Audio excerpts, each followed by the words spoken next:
the Partridge and the Fowler. They say every forest carries its own warnings, whispered in wind, carved in shadow, and sometimes spoken aloud by those who've already learned the cost of ignoring them.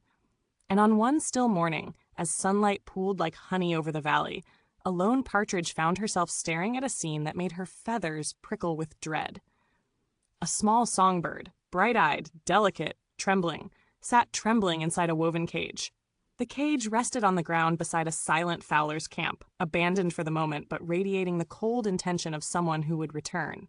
The partridge stepped closer, heart thudding. "Little one," she whispered, "you must leave. Now, before the man comes back." The songbird tilted his head, blinking with the soft confidence of someone who has never known danger. "He feeds me," the bird said gently, "gives me crumbs, offers shelter. Why should I fear him?"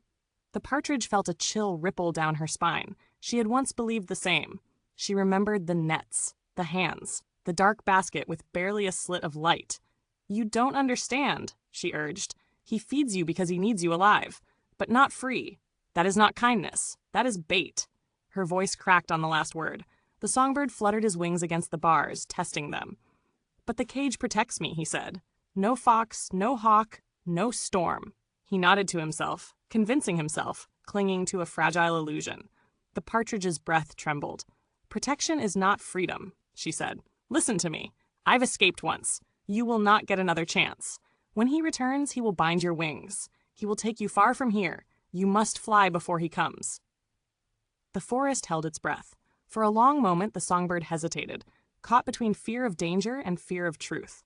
Then he stepped back, shaking his head. I can't. He's been good to me. I owe him trust."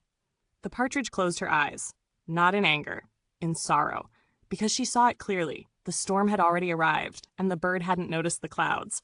A twig snapped in the distance. The partridge jerked her head toward the sound. Footsteps, slow, steady, unmistakable. "Please," she begged, stepping closer. "You still have time. Push through the bars. They're loose. You can escape." But the songbird only pressed himself deeper into the corner of the cage, trembling. "He won't hurt me," he whispered. "He never has."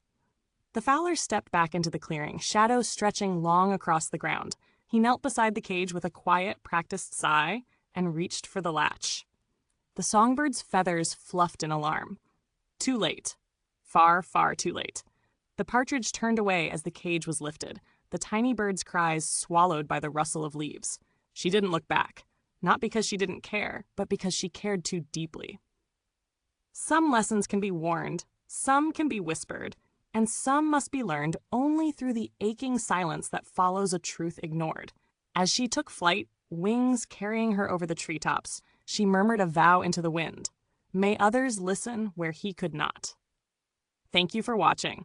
If you enjoyed this story, please like, share, and subscribe to help the channel grow.